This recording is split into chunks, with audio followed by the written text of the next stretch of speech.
Yeah, my name is Lucas Moody, and I am the Chief Information Security Officer at Alteryx.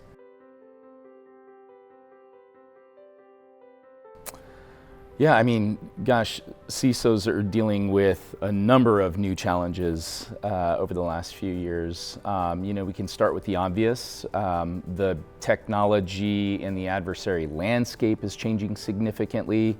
The tools that bad guys have access to are getting better. And so the kind of, the technology equity we're seeing on both sides of the fence. We're seeing it on the adversary side, and we're seeing it on the defense side. That's making it really tough for CISOs that have to defend their companies against this stuff. Part two, the regulatory climate that we're in is changing, and it's changing much faster than it used to. And that's certainly causing the need for CISOs to have to really lean in and think about their programs in a more profound way. And then, of course, we're all trying to do more with less, right? Ever since the pandemic, the economics of driving security for large enterprises gotten harder. We're looking at cost optimization. We're looking at doing more with less. We're looking at doing all of this within the framework of having a tougher adversary and a more difficult regulatory climate. So really, those things coming together is creating a world where CISOs really have to think about how they're going to drive these programs. Yeah, it's a great follow-up question to what we just talked about, right? So the regulatory climate that we're in, adversaries getting better, having access to better tools, programs necessarily having to make new investments to get there, all while having to manage things like cost. So I think naturally the next set of investments you want to make are, how do you stay organized around that? How do you ensure that you've got the right visibility into the right elements of your business while it's changing and evolving, and staying on top of that? I think that's where the concept of cybersecurity management platform comes into play. No matter what we're all doing it, the question is how effectively and how well do those tools, or how accretive are those tools to telling the story that you need to tell, whether it's to the board or to the audit committee or to your the other executives in the company. I think you're either doing it through a spreadsheet and you're hoping that really smart people remember the most important things, or you manage it through a platform.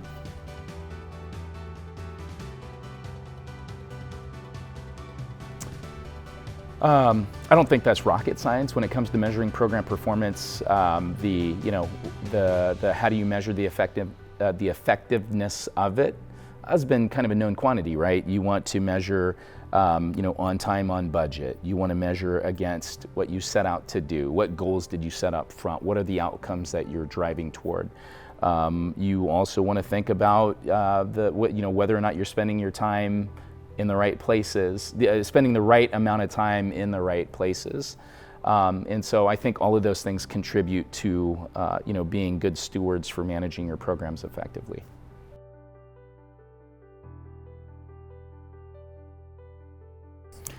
Yeah, it's a great question. I hear this a lot. There's a lot of CISOs that frequently ask the question of, what are you taking to the board? What should I take to the board? I'm in a different vertical than you. Does that mean what we present to the board should be different? Is it the same? Help me better understand that. I think ultimately, as CISOs, we've got to think about the things that make the most sense, the risks that make the most sense to present to a board, the outcomes that make the most sense to present to a board. The key measurements that are most relevant to the board, helping to shape kind of directionally where your business is heading. That said, there is a lack of kind of a standard in terms of what this content should be, which is why we have been working alongside companies like Onyxia to kind of figure out like what is a standard template for the content that makes the most sense for the board or cybersecurity committees or your audit committees or your executive teams. And then furthermore, when you talk about the bridge to the business, it's been tough, right? The CISO role is an interesting one in that it's a highly technical role, but it's something that's pervasive to the business. If you don't do security right, it impacts the entire business. And I think what we've seen historically is, there's a lack of transparency. There's a lack of collective understanding around what the security teams are doing, what impact they're making, why are they doing the things that they do. And half the time it sounds like jargon to anybody else outside of the security organization when you're talking about what is it you're trying to achieve. So I think finding a way to frame what your security organization is doing, finding a clean way to consistently present that back to the business so you're telling the same story over time to help better educate what security is all about is an important one. In this case, repetition doesn't ruin the prayer.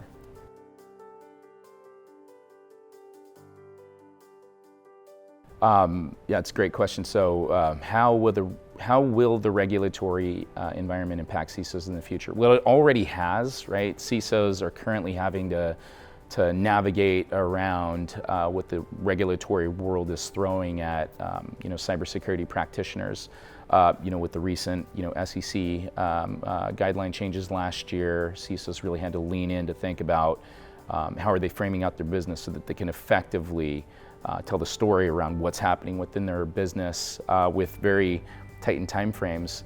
And I think as regulators, as lawmakers continue to get better educated around cybersecurity, so too will the requirements for those that practice security need to uplift their programs, need to be prepared for tighter turnarounds on disclosures and informing regulators.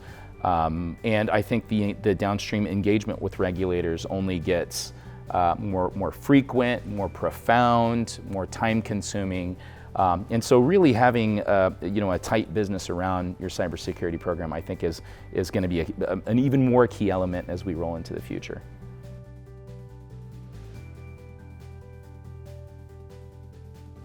Yeah, it is really interesting. If you think about the job of a security practitioner, in this case a security executive, it's hard. We've got a massive security stack that enables security across the board. It helps us understand what's going on in our enterprise, what's going on in our product ecosystem, what's going on in the cloud, what's going on on-prem. And furthermore, because we have this technology sprawl, it's hard to manage the effectiveness of all these tools. Oftentimes we don't even have the time to hop in and really measure the effectiveness of these tools, whether the ROI that we got on day one matches the ROI that we're getting on day 365. Being able to get to answers around whether or not the costs still make sense for the risk reduction that we initially got. It's a really hard endeavor. Like, just managing a security program over time is not an easy thing. If you're talking about measuring the effectiveness of a program in one day, sure, in a point in time, it's an easy thing to do. But this is, running a business is something that is dynamic and it changes on a day-over-day basis. So finding a way to really measure the effectiveness and the return on investment of your technology stack on day one, on day two, on day N, is really critical. And I think this is going, we talk about standardization. There's a lot of things that need to be standardized, but standardizing how you measure the effectiveness of your technology stack is super critical and super important. And guess what? Not a lot of us do this very well. So I think it's one that requires additional thought, additional kind of lean in approaches to figuring out how this is solved. And I think one of the paths is a cybersecurity management platform. Another path is you can create functionally create a group that manages this on your behalf, but you got to think about what what level of investment you'd be willing to make in that.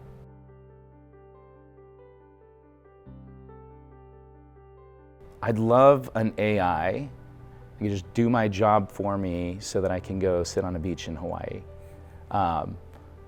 In lieu of that, look, AI is going to, I was having a conversation earlier today, AI is going to impact every single vertical within security, whether it's in the space of governance, whether it's in risk management, whether it's in driving compliance, whether it's in securing our product platform, if it's an enterprise. AI is going to touch each one of these verticals in very profound ways, and sometimes in ways that we're not even predicting yet. AI is going to make a massive impact in terms of how we engage with our customers. AI is going to make a massive impact in terms of how we identify bad things that are happening within our ecosystem. AI is going to do a great deal in helping us better to manage risk and understand what the critical risks are that we need to care about. And so I for one, am super excited about how AI is going to continue to make all of the things that we're trying to do to manage risk better. And then I'm excited about the things that we're just not yet, that just aren't that obvious yet in terms of how they're going to impact security.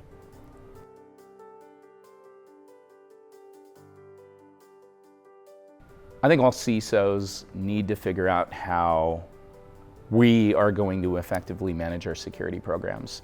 And there's a million ways to solve this problem, I think. But if we want to standardize, if we want to create a path to where we're measuring the most important things consistently as you progress, through the evolution of running the security business, I think it's critical that we find the right ways to measure things consistently over time. And I think a platform lends itself to getting to that outcome and to getting to that outcome effectively. And so, we for one organizationally are super excited about finding a way to invest once and then get consistent results in how we talk about the value of our business. And so for us, the platform play is the way to get there.